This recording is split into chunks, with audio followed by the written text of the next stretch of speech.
Welcome to the Worth Listening podcast, where we focus on having positive and productive conversations around money. I'm your host, Lauren, a 4-time Olympian and certified financial planner. On this show, my guests share their money stories. Everyone has a unique story and experiences both wins and losses when it comes to money.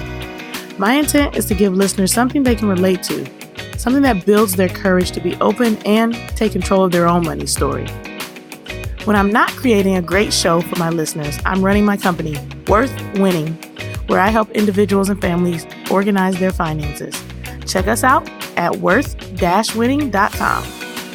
All right, now on with the show. Well, summer is winding down. Lots of people are back to school, and it is time for yet another year. One of the problems I have frequently is I love to start things on like the first of the month or a Monday, New Year's, just like other people. And I have to constantly remind myself that every day you wake up is a chance to start over. There is no perfect time, no perfect place, no perfect season to be able to begin something. It's about creating the energy in your life to say, I want a new beginning. I'm going to have a new beginning, and it is a new beginning. So yes, it is the middle of the year, but you just had a really cool thing. If you are a college student, a high school student, or a student of anything pretty much right now, school is starting. So welcome back, and let's set some goals around what it is we want to achieve. One of the things you got to do before setting goals is decide what kind of letter grade do you give yourself right now for where you are.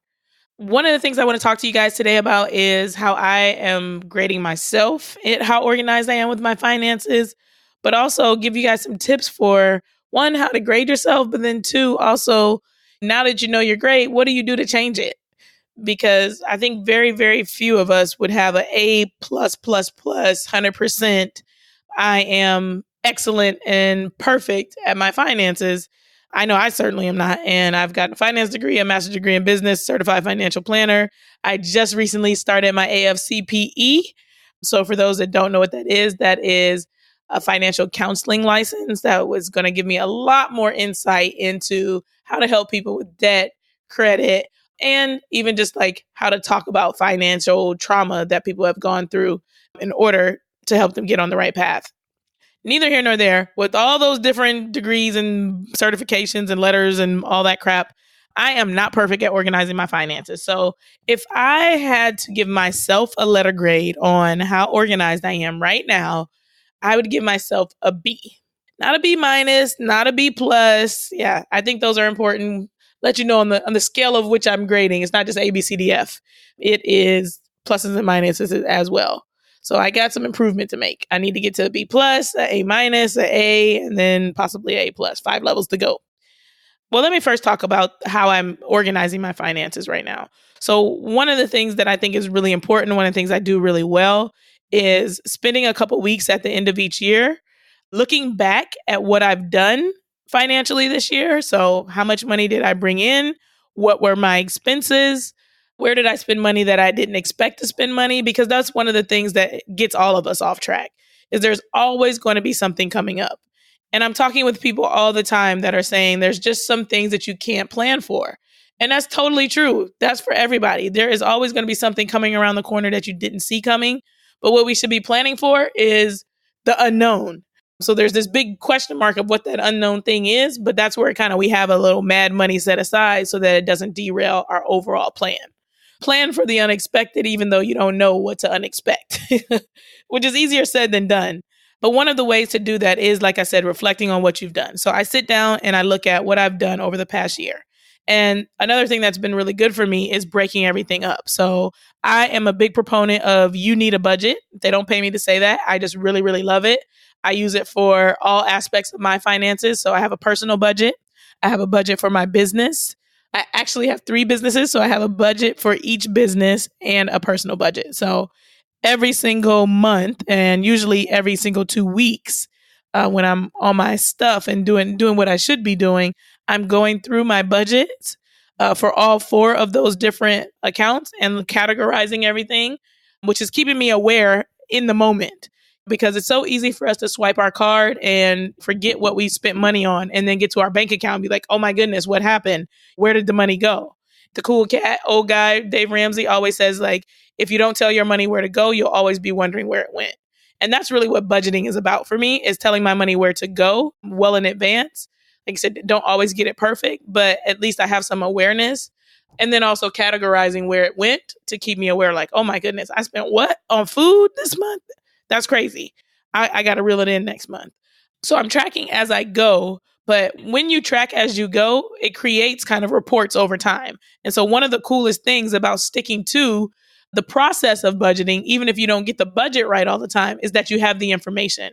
So now I get to the end of the year and I can say, this is what I spent the whole year on food. This is what I spent the whole year on rent, on lights, on utilities. The things that also people kind of get off budget with are understanding, well, my light bill is higher in the summer because of air conditioning and my gas bill is higher in the winter because of the heater. But if you've done it every single month, you now have an average, and that average helps you plan for next year. So now you know you're setting aside enough each month. So when it goes up here and down here, you're still setting aside the same amount, which should get you to where you need to go. So I take a couple of weeks at the end of each year to look at what I did, but also to project out what I want to happen next year. And that has been a really, really good thing for me in terms of being able to set goals and being able to create a plan to understand what's not working. So I think I've talked in a previous episode, I have a home that I Airbnb. And in year one of Airbnb, it was awesome, but I had nothing to compare to because I had never done it before. So I had something like almost $20,000 of revenue. And I'm like, wow, this is amazing. I'm getting rich off of Airbnb. Well, when I got through a full year, the following year, I had $8,000 of revenue. And I'm just like, what the heck is happening? So that gave me a moment to pause, look at it, and say, where is this $12,000 difference? Is this worth it for me to continue? How much work am I putting in to earn $8,000 at the end of the year? And it also gave me a lot more knowledge and expertise to be able to talk to people about the ups and downs of having rental property or having investment property or having Airbnb as a passive income source. You don't know those things until you actually get into them. And the only way to do it is to be tracking what you're doing as opposed to just constantly running the business. And I think that's one of the things that holds people back quite a bit is they jump into something. This is a business idea. It feels like I'm making money. There's money going in, there's money going out. I'm getting a little bit of the money and everything is fine. If I had not been tracking numbers, I would not have known like that the number was 20K in year one and that it was 8K in year two. And I would have just kept going right along because it felt very, very similar what happened in year one to year two. I felt the same amount of busy. I was using the same person to clean up. With no numbers, I would have had no real attachment to making myself reflect and decide, is this something I want to continue doing? And I actually decided it would be better to have like a regular 1 year renter in the house instead of Airbnb and having all the just stress and strain of back and forth, back and forth, back and forth. So getting a plan, but also projecting into the next year is something that's really important, something that I do well. That's why I'm giving myself a good grade there. Now, like I was saying, I didn't give myself an A, and it's because there are some areas that I could use some improvement. And one of them is discipline. And I think that's a work in progress for everyone. So creating a plan is something that I do well. And it's really, really important to me because as I've shared in the past, I had advisors in the past. They were financial advisors, but you could get very little advice. It was very limited in the scope of what was being offered from an advice standpoint. Whereas a financial planner is all about creating a plan for you. And I have very, very, very much always valued a plan. And that was the thing I always felt like I was missing when I was working with the advisors I had. The advisors worked on investment stuff only. They provided investment advice, but I had 20 other things going on in my life and I needed a financial plan around that. So I'm glad that I found out what a financial planner was. I'm glad that I became a financial planner. But with having a plan, you also need the discipline to implement the plan. And I think that's the area that I could do a little bit better is in implementing my plan. Because it's easy to see something as valuable and deviate from the plan. So it's like, I know I don't need this. And for me, it's generally not in my personal finances anymore. It's a lot more in my business. I am quick to deviate because I am investing so much into making sure that this business is successful. So most recently, I went to a networking event and I learned about a conference coming up. And it seems like it's going to be a very high value conference. It's not something I had planned to go to at the beginning of the year. And it's pretty expensive. I need to travel to the conference. I need to have accommodations while at the conference. Of course, you do a lot more eating out when you're on the road. And then there's the actual fee to attend the conference. Now, however, I sat down and I was just like, I really think that this is a valuable opportunity. One of the things I'm very passionate about is helping people understand their student loans. And this conference is for individuals who have received their master's degree in business administration, which I also have one. So I'm like, oh, this is kind of my people, but I've never really done anything with my master's degree or tried to look for a community around an MBA. And so I think it'll be a cool place where people will have like minds, but it's also a place where I can talk to people about being responsible with their student loans, understanding the strategies around student loans. And so I feel like it's very valuable. So here I am deviating from my plan because there's no money set aside to go to this conference. And it's going to derail some other part of what I've planned to do. So discipline, I think, is a really, really important part here. And this is also where the mad money kind of comes into play. So you should also have, like I said, sign the emergency fund, something set aside. And I won't call this an emergency. I'm going to call it, like I said, the mad money fund. It's going to make your budget mad if you didn't have this mad money set aside. But it's something that you need to have in case there's like this unforeseen thing. And so I do have about half the money set aside. Now I got to figure out where am I going to get the other half. Now, luckily, the conference is not coming up. I got a couple months. So the incomes that are going to be coming in, I'm going to use to get, cover the other half of the conference. But I could, and generally I would, because I'm super passionate about it, swipe and go and try to figure it out later. And that's not a good habit to have. That's not a good habit for any of us to have. I want to do this right here, right now, in this moment. I'm going to do it. It's important to me. And I'll figure it out later. And then later you're crying because you're like, what the heck? Things didn't go quite as planned. I didn't get as many clients as I thought. There's not enough money. I didn't get that bonus I was thinking about. And now there's not enough money for this thing. So area that I could definitely improve is in having discipline. And like I said, it's a lot easier said than done because there's a lot of passion around what I do, which is why I'm also looking to hire a financial planner specifically for the business. So I think I've also told you all before that I am a financial planner who has a financial planner because I value the advice that we give so much. It's important to have someone objectively looking at your finances.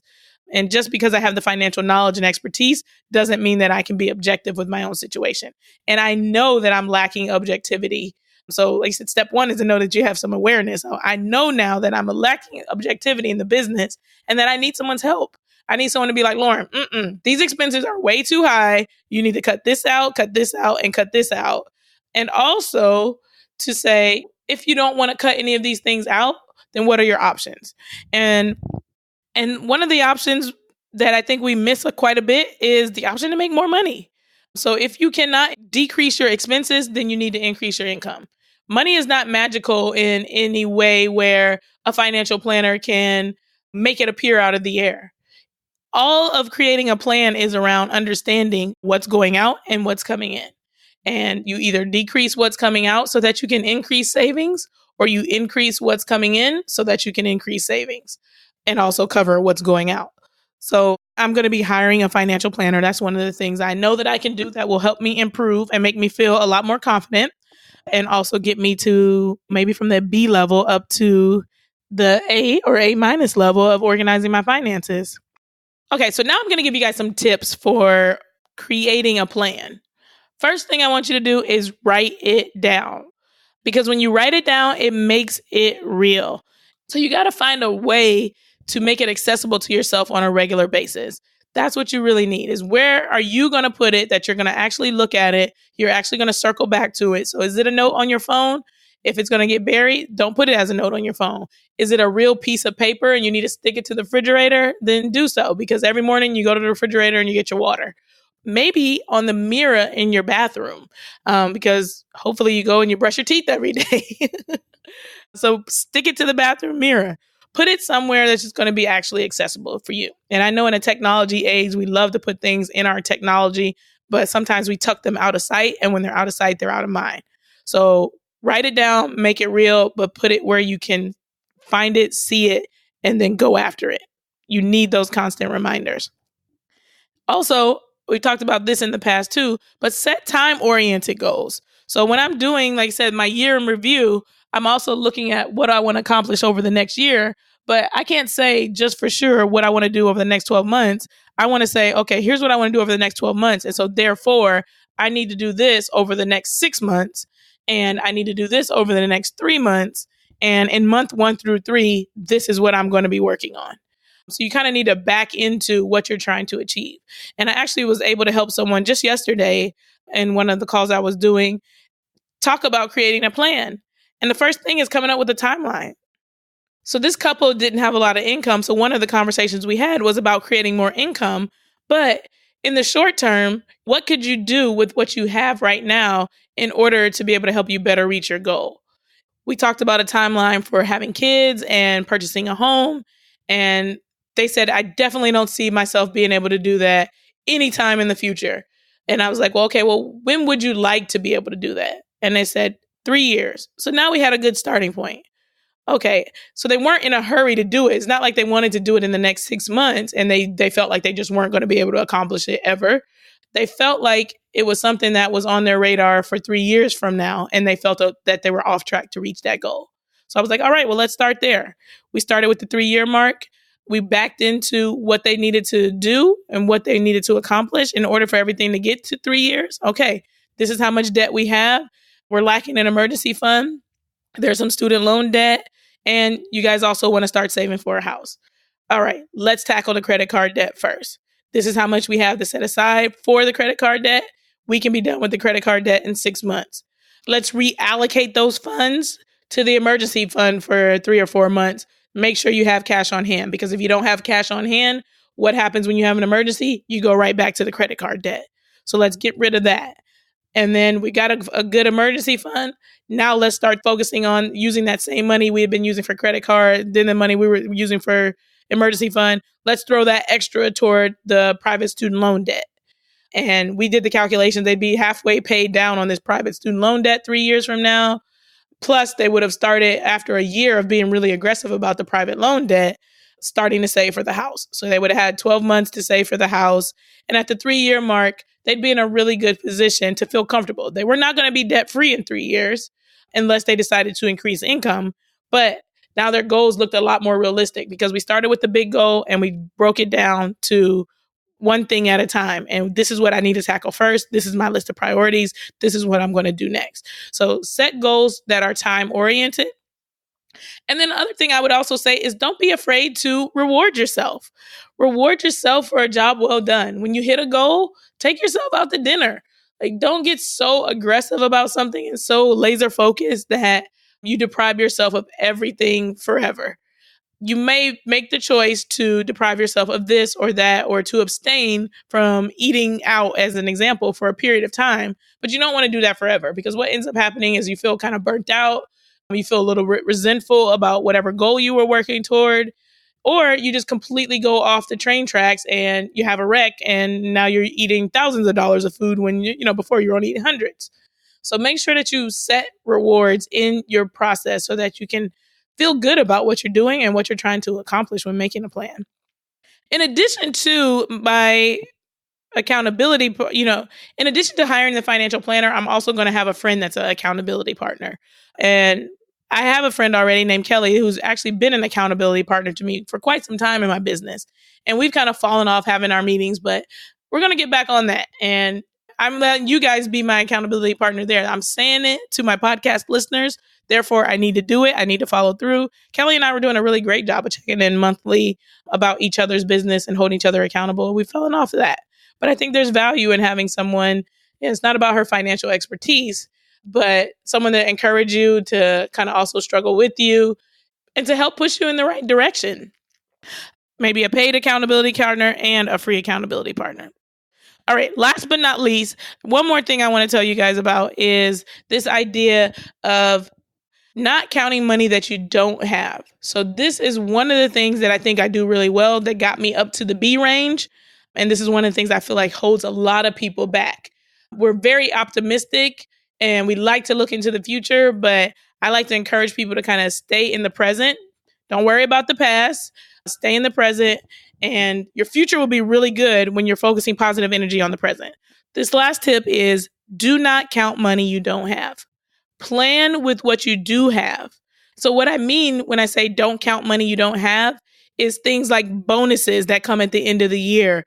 Those are all things that are unstable, not guaranteed. And just because you got one last year doesn't mean you'll necessarily get one this year. So frequently I've seen people end up in credit card debt because they were counting on a raise. They were counting on a bonus. They always got a bonus, and then the bonus didn't come. A bonus is, in fact, a bonus. It's not your guaranteed salary. Or your tax return is a lot smaller. That happened to a lot of people in 2018 because they weren't properly withholding. Actually, a lot of people who had gotten refunds in the past ended up having to pay in 2018 because the new tax laws kicked in and they weren't sure how they were going to affect them. So that's where it's really important to not plan with what you don't have. And that's why I really love YNAB as a budgeting tool as well, because we're trained with YNAB to only work with what we got and to plan accordingly with what we have. So we can plan into the future, but it's only with the money that we do have. It's not with money we don't have. So how does this apply if you're an athlete? I would say it is prize monies. Prize monies are something that are undependable. You have your contract. It can go up and down based on your performance, but you usually know with your contract what you're going to be making for a year. Next year might not be guaranteed. Next year could go up or down, and you don't want to count on that. And that's why you kind of set your financial goals 1 year at a time and then kind of back into monthly goals from there. But yeah, those bonuses that come, those performance bonuses, prize monies, those sorts of things can also derail you if you're an athlete. And then also entrepreneurs. You're waiting on the next client or contract and it doesn't come. Or one of your clients leaves you and now that's decreased your income. Making it a habit to not plan with money that is not actually in the bank, ready to be used and ready to be given a job is a really good habit. Do not plan with what you don't have so that you can set goals and move forward from that point. So setting goals around, and I'm not telling you not to set goals around like number of clients that you want to achieve. I definitely do that. Just don't plan on the money that you're going to be making from them if it's not guaranteed funds. So if it's not already guaranteed income, revenue, etc., and really, even if it hasn't hit the bank yet, it's still not guaranteed. So until it's in your account, you can't plan for what to do with those funds. All right, I'm getting off the soapbox for today. I am ready to make my adjustments so that I can prove and get myself a lot closer to being an A in my finances. If you are ready to do the same, then find someone to help you. I, of course, am happy to help you. At Worth Winning, we help people organize their finances, and we do so in a way that I like to think is affordable and fun. If I'm not the right fit for you, go do some homework. Find somebody else. Look at the AFCPE designation so you can go to their website and find yourself a financial coach or counselor if you got a lot of stuff that you think you need to deal with. Before you can start optimizing your finances, you want to first get organized. Or you can go to xyplanningnetwork.com and find yourself a certified financial planner. You can also go to NAPFA, NAPFA.org. And those have certified financial planners as well. You guys know I'm a big proponent of people that are fiduciary, fee-only, certified financial planners, or certified financial coaches. You want someone who has experience, expertise, education, and has taken some sort of exam to prove that they know what they're talking about. So I hope you find what you're looking for. Of course, if you have questions, suggestions for guests, or would like to share your own money memoir on the Worth Listening podcast, please don't be afraid to reach out. We'd love to have you on the show.